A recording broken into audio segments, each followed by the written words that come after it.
Olá, minha amiga, olá, meu amigo.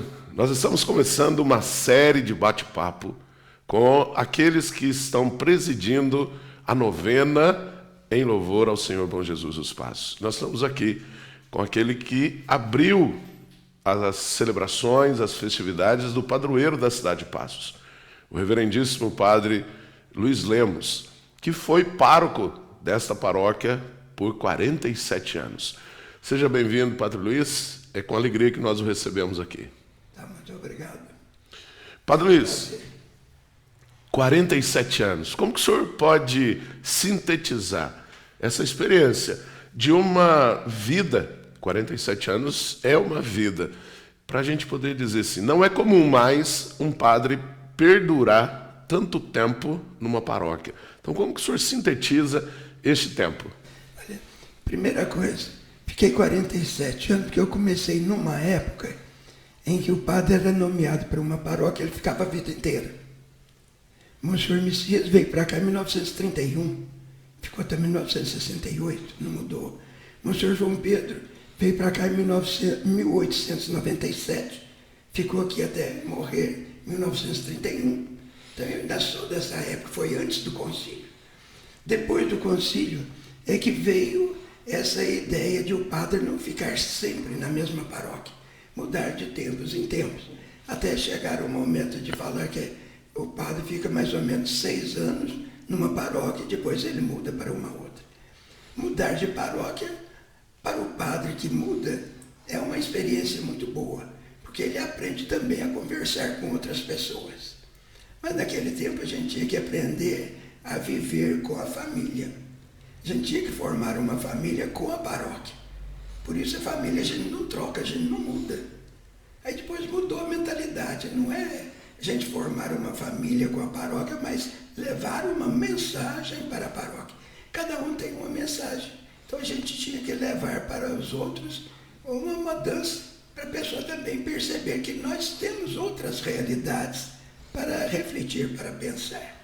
Agora, pensar assim, 47 anos numa paróquia, olha a dificuldade que a gente tinha para a gente não ficar repetindo sempre a mesma coisa. Eu tive uma sorte, eu fui de um tempo, logo depois do concílio, em que a gente aprendeu a refletir e a pensar na formação permanente. Então eu fiquei, por exemplo, na década de 70, eu já comecei a participar de muitos encontros de padres, que ficava às vezes lá um mês refletindo, meditando e pensando. Então a gente, vamos dizer assim, abastecia com esses conhecimentos novos e a gente não ficava repetindo na paróquia a mesma coisa. Eu conheci um padre que teve que mudar de uma paróquia para outra e falou assim, agora eu estou tranquilo. Eu estou levando meus caderninhos de pregação de 12 anos que eu preguei aqui, agora eu vou para lá, já estou tudo pronto, não preciso fazer mais nada. Então Interessante. Ele guardava os cadernos das pregações que ele fazia. E ele repetia. Agora ficava repetindo. Então todo ano repetia a mesma coisa. Então ele ficava tranquilo, não precisa fazer mais nada. Eu já sou de uma época em que a gente aprendeu lá no seminário não guardar nem o rascunho da pregação que a gente fez. Para cada pregação a gente será obrigado a refletir de novo, pensar e ver o que eu vou falar, atualizando a pregação para o povo.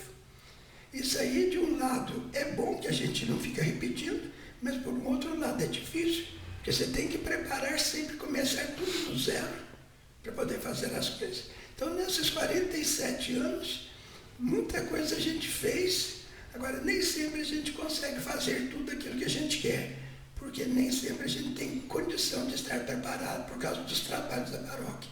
Então, muitas vezes a gente ficava meio superficial, enquanto que o outro não, ele podia estudar e guardava aquele estudo, ele podia repetir, porque não mudava muito. Agora, de 1957, quando o homem foi na Lua, aí começou uma mudança muito grande. E aí também chegou a televisão, você vê uma coisa hoje, você só for repetir amanhã, mas você já falou. Então, isso aí veio mudando. E onde a gente chegou, não guardar nem rascunho, para você ser obrigado a pensar e a refletir e atualizar aquele ensinamento. porque a televisão exigia de nós isso. Foi mudança de época. Então a gente passou para uma outra época, uma outra mudança que a gente tem que viver. O senhor já renunciou à função de pároco há quase 8 anos? Quase 8 anos, foi 2014. 2014. De lá para cá, o senhor exerce a função de capelão do Carmelo. Já era antes. Como que foi essa transição? Porque um padre, o senhor mesmo disse, que um padre, a cada 6 anos, ou 8, ou no máximo 10 anos, ele perdura numa paróquia, e quando ele vai, a ideia que se passa é que ele tem que levar uma mensagem para as pessoas. Então, essa dinamização. Mas como foi o processo, padre, de transição? Porque 47 anos não são 6 anos. Então, como que foi esse processo de renúncia do paroquiato para a vivência mesmo, que a gente vai dizer de uma aposentadoria? Não existe esse termo canônico, né? Ou alguns vão dizer, ficou padre emérito, também não existe esse termo. Mas como foi a transição? Olha, no começo, vamos supor, foi mais difícil, porque a gente estava acostumado a conversar com o povo, a multidão, e depois lá eu tenho 17 freiras que me ouvem diariamente. No comecinho também o povo que ia lá era das paróquias vizinhas, Nossa Senhora Aparecida, lá de São Benedito, daqui da Matriz. Então iam lá, mas não tinha também uma comunidade. Aos poucos a gente foi formando mais ou menos, sem chamar atenção, sem querer agrupar a turma, mas ao mesmo tempo a gente conseguia, com as pessoas que a gente já conhecia, a gente conversava, tudo, e eles começaram a participar mais. Então nós temos hoje, vamos dizer assim, uma comunidade que frequenta lá. A gente sempre pede, olha, não esqueça que você tem uma paróquia e é lá que vai te dar a orientação. Você não pode perder os laços de lá. Frequentar aqui durante a semana está certo, mas de domingo, vai lá na sua paróquia. Aí vem outras pessoas também participam lá. Agora, isso a gente conseguiu, e já nesses, vamos dizer assim, nesses quase 8 anos, a gente já tem um grupo de pessoas que frequentam com mais assiduidade lá no Carmelo. E 182 anos de paróquia. O senhor participou durante 47 anos. Como que o senhor vislumbra e como que o senhor sintetiza a história da paróquia Senhor Bom Jesus? Olha, a paróquia Senhor Bom Jesus, ela tinha tudo para ser uma paróquia, vamos dizer assim, muito tradicional. Porque os padres que vieram aqui, eles ficaram muito tempo. Não foram assim, não foi uma cidade onde os padres mudavam quase constantemente. Eu passei por 1 ano lá em Monte Santo. Lá em Monte Santo, todo ano mudava de pároco. Porque muito tempo quem ficou sendo pároco lá em Monte Santo foi do seminário. E no seminário o padre não fica toda a vida lá, ele às vezes fica ali naquele tempo, mas depois a congregação precisa dele em um outro lugar, ele muda. Então sempre estava vindo um padre novo para Monte Santo. Então todo ano um pároco novo. O povo não cria laço com ele, fica difícil. Então, e aqui a gente ficando mais tempo, então há uma ligação maior com o padre. É uma coisa boa porque a gente forma como que uma comunidade, uma família, e a gente vive, a gente ainda tem. Por exemplo, já faz 8 anos, quase 8 anos que eu saí daqui, ainda tem muita gente que ainda está lembrando da gente.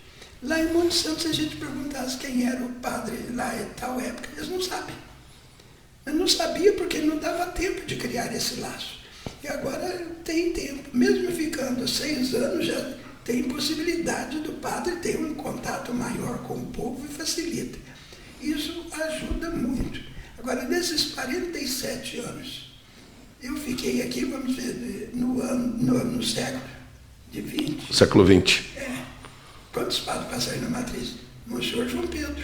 3. Monsenhor Messias. E Padre Luiz Lemos. Tivemos assim, colaboradores. Mas os colaboradores que vieram eram por pouco tempo, não ficavam aí muito tempo. A Assim, o Monsenhor Messias teve vários colaboradores, mas quando o padre se ordenava, passava um ano junto com o padre mais velho. Depois ele mudava e vinha outro, aqueles que iam sendo formados. Então, o Monsenhor Messias, ele tinha uma formação assim, muito boa e uma ligação muito grande na diocese. Ele chegou a ser o protonotário apostólico do Cabido. Então, era um cargo assim que, dentro da diocese, ele era reconhecido por todos os padres. Então, um padre novo que vinha e ficava com ele, estava aprendendo, vamos dizer assim, com um mestre, para depois sair e viver também nas outras paróquias. Assim, então, ele teve muitos colaboradores. Mas depois chegou uma época que já do Dom Inácio, já não era assim, os padres não eram suficientes para atender toda a diocese. Então eu já não ficava mais tantos padres na paróquia. Mas eu fiquei, por exemplo, um ano lá com o senhor Silvio, em Cássia. Em Cássia. E ali era costume também, junto com o senhor Silvio, eu me lembro assim, teve o padre Meloni, depois do padre Meloni teve lá também o padre João. Ele trabalhou aqui também no batalhão, depois agora está em São Paulo, João Velani. João Velani. Então assim, a gente tinha uns que estavam lá com ele. Quando eu fui, eu também fui para aprender. Por isso logo o bispo me tirou de lá. Mas aí já foi numa época. O Monsenhor Messias tinha uma influência muito grande. Ele falou para o bispo, ele só aceitava eu aqui com ele, na época da doença dele. Não queria outro padre. Então o bispo foi quase que obrigado a me trazer para cá. Eu vim para cá, então foi por desejo do Monsenhor Messias, que me conhecia desde que eu entrei para o seminário. Então a gente estava sempre ligado com ele, veio essa ideia de ficar. E aí quando eu cheguei aqui, o povo já falava assim, vai ficar até morrer. Mas por causa do Monsenhor Messias. Em 31 e ficou até a morte. Então eles pensavam que também estava chegando para ficar até a morte. E o senhor dizia, era para a paróquia ser uma paróquia tradicional. E a gente sabe que não é. Apesar de ter algumas características muito próprias da paróquia da Matriz. Exigências, vamos dizer assim, cobranças que talvez outras paróquias de bairro não teriam. O que quebrou esse processo de não ser uma paróquia tradicional? O que quebrou foi a minha chegada aqui, que eu vim depois do concílio. Eu, vamos dizer assim, na época do concílio, muita coisa que eu estudava lá na teologia, eu estava estudando do que estava vindo do concílio. Então nós recebemos um boletim do respeito do concílio, do que era tratado lá, era da Espanha. Mandava toda semana, mandava lá. E tinha um padre que só dava aula para nós através desses boletins que chegavam. Então a gente teve que aprender o concílio na nossa vida. E o concílio foi a época que teve essa grande mudança na igreja. E essa mudança que houve na igreja fez com que a gente também não ficasse parado na mesma coisa, não ficasse ensinando a mesma coisa todo ano. Mudava. E a gente tem agora a Bíblia sendo transmitida para nós na missa durante 3 anos. Mas antes não. Nós tínhamos todo ano aquele mesmo evangelho que quase que repetia a mesma coisa todo ano. Depois o concílio pediu que fosse dada ao povo mais oportunidade de conhecer a Bíblia. Então aí vieram as missas divididas em 3 anos, dando as partes principais do evangelho durante aquele ano. Então a gente, um ano todo sobre São Mateus, um outro ano inteiro sobre São Marcos, outro ano inteiro sobre São Lucas. Agora o São João, não, ele sempre ficou em todos. Nós podemos ver que no começo do ano nós vamos ver o São João. Aí começa na Quaresma e a gente vai todo o tempo da Semana Santa e depois Pentecostes, até Pentecostes, a Páscoa, até Pentecostes, nós vemos o Evangelho de São João. Quer dizer, esse a gente vê o ano todo, todos os anos melhor. E a gente vai descobrindo. Então, com isto, a gente quebrou aquela ideia de ser uma coisa tradicional. Que aí a gente teria 3 anos com coisa nova, e quando vinha 3 anos depois, a gente já quase não lembrava mais daquilo. Então a gente tinha que fazer tudo novo com o povo. Isso quebrou um pouco desse tradicional. O que ficou porque era o mesmo padre durante tanto tempo. E nessa dimensão de uma cultura forte que a gente sabe que tem na Paróquia da Matriz, nós vemos numa outra perspectiva que o Senhor já algumas vezes relatou da grandiosidade catequética da igreja. E não digo igreja enquanto instituição, eu digo igreja enquanto a nossa construção. Não, a casa, a igreja matriz do Senhor Bom Jesus. Então, a igreja da matriz, eu aprendi a descobrir a grandeza dessa igreja, foi numa Semana Santa. Eu estava atendendo confissões do povo, quando eu vi uma coisa que não acontecia. Eu vi um senhor conversando com uma moça e que ia passando assim na Via Sacra e conversando com aquela moça, falava, passava para outro lugar, falava. Eu até saí do confessionário, porque tinha aquele casinho, e olhei para ver o que era, porque não era costume alguém conversar dentro da igreja, e eles conversando. E eu então prestei atenção, vi quem que era aquele lá, não falei nada, fiquei quieto, deixei eles conversarem, mas depois eu conversei com o sacristão. Falei, seu Nego, o que aconteceu? Que aquele homem está lá que conversa com a moça? Aí ele foi e me contou, olha, essa moça, ela saiu daqui de Paz, foi trabalhar em São Paulo.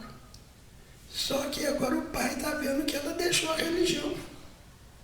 Então ele está dando uma catequese para ela através das coisas que tem aqui dentro da igreja. Aí que eu comecei a pensar, a igreja foi feita não para a gente ver beleza, mas para a gente descobrir o que tem de catequese dentro dela. E o senhor Nego me falou assim, olha, aquela moça, parecia que ela foi entendendo o que o pai falava, que no final ela começou a chorar, pediu perdão, porque ela estava sem saber, vivendo sem religião para lá, e ele estava ensinando para ela viver a religião tudo.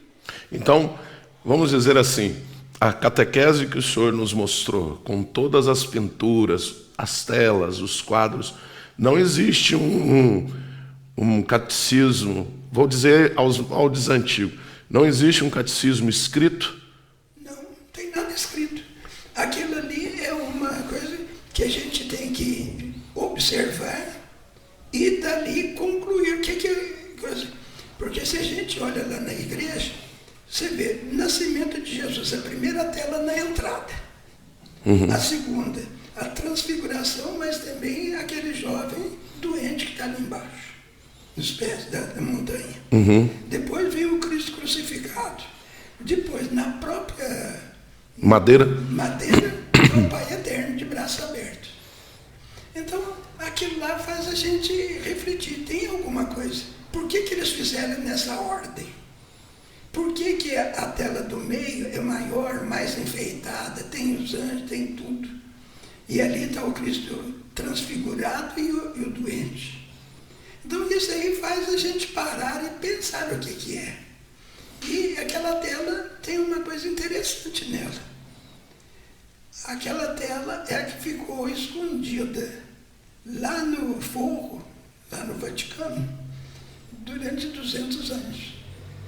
Então, na época, não existia uma cópia dessa. Eu não sei como que ficou guardada essa cópia que o Jerônimo Neto usou para fazer.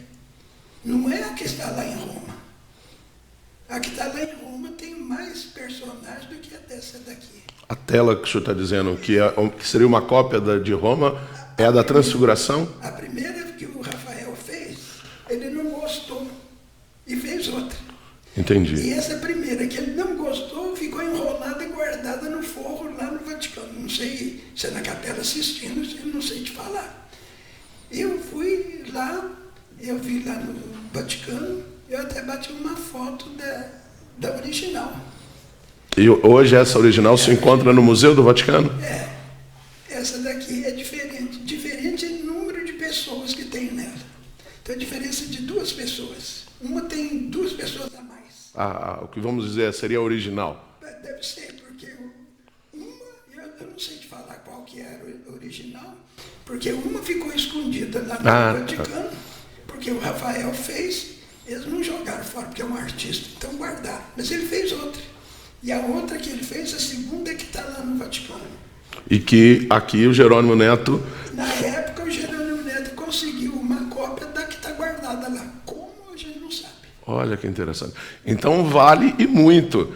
Por exemplo, nós pegarmos a sua homilia e transcrevê-la para que nós deixemos no livro do tombo, ou que nós possamos, por exemplo, editá-la e a gente popularizar isso. Agora, isso aí a gente precisa de ver. É uma maneira de ver. Sim. Tem uma outra pessoa que tem uma outra diferença, uma maneira diferente de interpretar.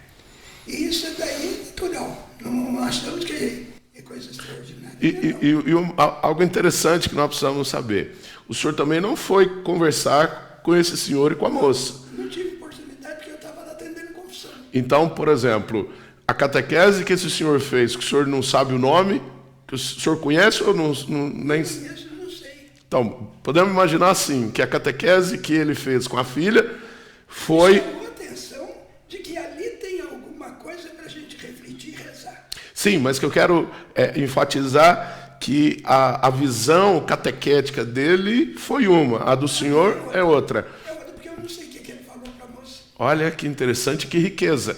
Você que está acompanhando esse nosso podcast, falando um pouquinho sobre a Igreja Matriz. Então, vale então, se o senhor nos permite, nós podemos pegar a sua homilia do primeiro dia da novena e transcrevê-la, e publicar isso com a sua autoria, com a sua permissão, para que, principalmente, as crianças que estão chegando na catequese tenham uma visão. Lembrando bem que não é uma visão fechada, é a visão de um pároco que trabalhou ali muitos anos. Tem também um outro vídeo que eu já fiz sobre a igreja. Mas foi na época que eu fiz a primeira operação da prega vocal. Então a gente está muito rouco também, mas ali tem uma catequese também que a gente fez para guardar, não sei onde está, mas aí na paróquia. Está no arquivo. Deve estar aí no arquivo. Que a gente tem também uma maneira, às vezes pode ser até que maneira de falar um pouquinho diferente, pode pegar uma e outra e ver. Quer dizer, quem me ajudou muito a olhar e ver as coisas aqui da paróquia foi o professor Grilo, que eu conversei muito com ele para saber a história da paróquia, para saber como que é. E na época ele também ainda tinha aquela ideia do... como que ele chamava? O que escreveu a história de Passos em 2 volumes. É um advogado que tinha aqui. Ele achava que Passos, Senhor dos Passos, foi porque alguém se perdeu aqui na mata, perto do Rio Grande, e fez uma promessa de que se ele encontrasse o caminho para chegar aqui na cidade, ele iria cumprir a Antônio Cândido? com Jesus dos Passos. Não é Antônio Cândido, não. Hein? É Antônio Cândido, não. Não, Antônio Cândido não conhece nada daqui. Não? Não.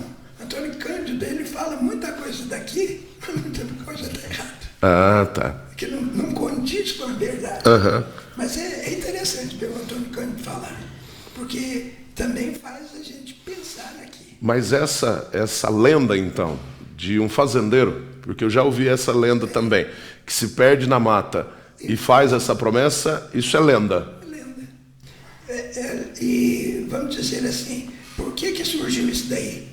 Porque na época os documentos da igreja não eram colocados assim para todo mundo. No livro de tombo, primeiro livro de tombo, nós temos isso. Não foi baseado em alguém que se perdeu que teve a devoção e a ideia. Essa já é anterior. Domingos Barbosa Passos, que foi um dos primeiros fazendeiros que moraram aqui em 1823, é que trouxe essa devoção lá de Portugal. Então já era o nome dele, Passos, já era da devoção da família, com o Senhor dos Passos lá de Portugal. Veio para cá e aqui ele já começou. E ele tinha uma influência tão grande aqui no povoado que em 1829 já tem documento aqui, os primeiros nomes da cidade era o Arraial do Bom Jesus. Já estava como... Mesmo que tinha já a igreja de Santo Antônio, Já tinha a igreja de Santo Antônio. mas já fica conhecido como Arraial do Bom Jesus. Ele é Arraial do Bom Jesus desde 1829, a gente tem como documento. 1832 tem um recenseamento do Arraial do Bom Jesus. E depois, em 1835, é que fizeram o pedido em São Paulo para fazer a capela em louvor ao Senhor Bom Jesus dos Passos. E aí, em 1840, aqui já tinha aumentado o número de pessoas que eles pediram para ser paróquia. Mas é algo interessante que o senhor nos traz, Padre Luiz Lemos, porque nós o ouvíamos na homilia, o senhor relatava um pouco isso, e aí eu fiquei me perguntando, refletindo, e hoje o senhor retoma isso, o tempo rápido, 1820, 1823 o Arraial, 1835 pede para construir a capela, 1840 já é paróquia. Então, assim, houve um avanço muito grande em pouco tempo. Aqui em 1835, 1838, já tinha um padre residindo aqui. A família dele era daqui. Ele veio de Jacuí para cá, e ele tinha a fazenda da família dele, e ele ficou então na fazenda, então ele tomou conta. Ele ficou sendo chamado capelão, Capela Curada. Porque tinha um cura para tomar conta da capela. E aí, quando foi em 1840, que passou a ser paróquia, aí já veio o padre como pároco. Interessante, olha que riqueza, né? Esse nosso bate-papo. E para a gente encerrar, nós temos muito assunto para tratar aqui, mas o nosso tempo é curto. Para a gente encerrar, padre, nós estamos celebrando 182 anos, né? Claro que deveríamos ter celebrado, festejado há 2 anos atrás, o marco 180, mas estávamos em plena pandemia, não foi possível. E neste ano, nós quisemos ressaltar essa presença de Maria, porque a gente sabe que Maria nos indica o Filho, né? Há 182 anos, Maria nos ensina a seguir os passos do bom Jesus. E o senhor tratou especificamente desta condição humana de Jesus de ser obediente. Queria que o senhor falasse um pouquinho. Nós temos, no Evangelho, nós não temos nenhuma palavra de Nossa Senhora falando qualquer coisa que a gente tem que fazer, como fazer, a não ser o Magnificat. Mas nós temos também lá no Evangelho uma passagem onde Nossa Senhora mostra como é que ela educou Jesus. Ela não fala, você tem que fazer isto. Veja nas bodas de Caná, não gosto de falar muito, porque vai ter um padre que vai falar sobre isso, né, com certeza. Mas vamos dizer ali, o que ela faz? Ela só aponta para Jesus, olha, eles não têm mais vinho. Depois fala para os empregados, vocês façam o que ele mandar. É muito interessante a gente perceber isso, que Nossa Senhora educou Jesus, não falando, você tem que fazer isso, você tem que fazer aquilo. Educou para ele saber tomar as atitudes certas no momento oportuno. Então ela só lembra. Aqui tem uma coisa para você pensar. O que você vai fazer? Não sei. Só fala para os empregados, faça o que ele mandar. O que ela tinha certeza? Que ele faria alguma coisa porque ela estava mostrando para ele. Mas não falava o que tinha que fazer. Então deixava para ele. Isso aí mostra que a maneira de ela educar foi bem diferente do que a gente sabe, porque a gente fala, faça isso. Ela não, ela sugere. Isso aí a gente viu, porque como ela assustou lá na perda de Jesus no templo. Aquela cerimônia que é feita e que a gente não é muito difundida, de que o jovem aos 12 anos, ele assumiu uma responsabilidade de viver a fé, é que eles entravam lá no templo, cada um levando um livro da Bíblia. E ele chegando lá na frente, ele tinha que desenrolar o livro, ler um trecho e explicar para o povo. Isso aí mostrava para ele que ele já estava sendo adulto na fé dentro da beleza da religião. Foi o que aconteceu com Jesus aos 12 anos. Daí em diante ele tinha que ir lá em Jerusalém todos os anos. Então ali marcou a primeira atitude de Jesus, que assumia essa responsabilidade dele na vida. Então ele levou o livro, leu, e todo mundo ficava admirado da maneira a respeito da religião. E Nossa Senhora, quando chega, ela não zanga com Jesus. Ela pergunta, por que você fez isso? Olha que teu pai e eu aflitos te buscávamos. E Jesus então mostra para ela, meu pai não é José, meu pai é Deus. Você não sabia que eu devo ocupar das coisas do meu pai? Nossa Senhora não entendeu, nem São José e nem o povo que estava ali entendeu o que ele falou. Mas ele continuou sendo alguém que segue a orientação de Nossa Senhora São José. Ele foi para casa e lá ele foi submisso às orientações. Ele tinha que aprender a ser gente, vamos dizer, pessoa humana, porque ele sabia viver como Deus. Mas aprender a vida humana, ele aprendeu com Nossa Senhora São José. Não como alguém que chega e impõe, mas alguém que faz pensar e refletir. E aí Jesus também deve ter aprendido ali que em certos momentos ele tem que dar atenção ao pai e à mãe que ele teve aqui na terra. Foi o que ensinou a ele a ser gente humana. E aí é a beleza de tudo isso, a maneira de Nossa Senhora e São José educar esse menino. E ele foi educado tão bem que em nenhum momento, como homem, ele tomou uma atitude que ofendesse alguém. Isso é que é bonito, a gente aprender e ver.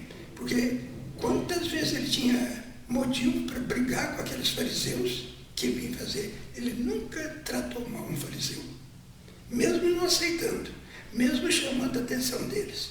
Ele aprendeu a relacionar com os outros, com Nossa Senhora e São José. Isso aí fica bonito e a gente, quando pensa e reflete nisso, a gente descobre também o quanto a gente precisa de ir modificando a nossa vida. Aí é que está o ensinamento. Não é que você tem que fazer isso, você tem que fazer aquilo. A gente descobrir, ver e transformar a nossa própria vida. Eu acho que esse tema é o que vale a pena para a gente pensar. Amém. Obrigado, Padre Luiz. Que Deus o abençoe muito na sua caminhada.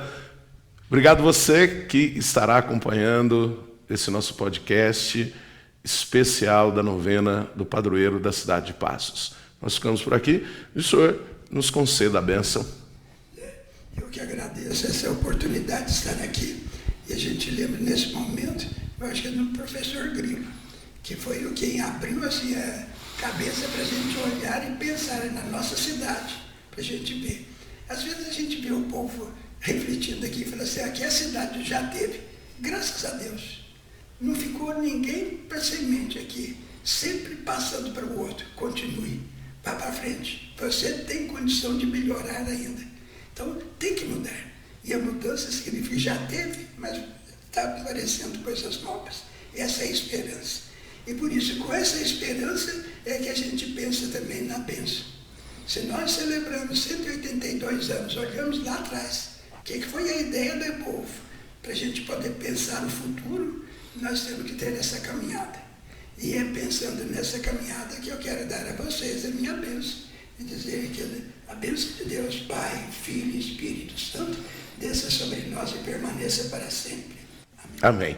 Nós ficamos por aqui e nós temos o próximo encontro do Messias dos Reis Silveira, é bispo em Teófilo Otoni. Fique com Deus. Um beijo no seu coração.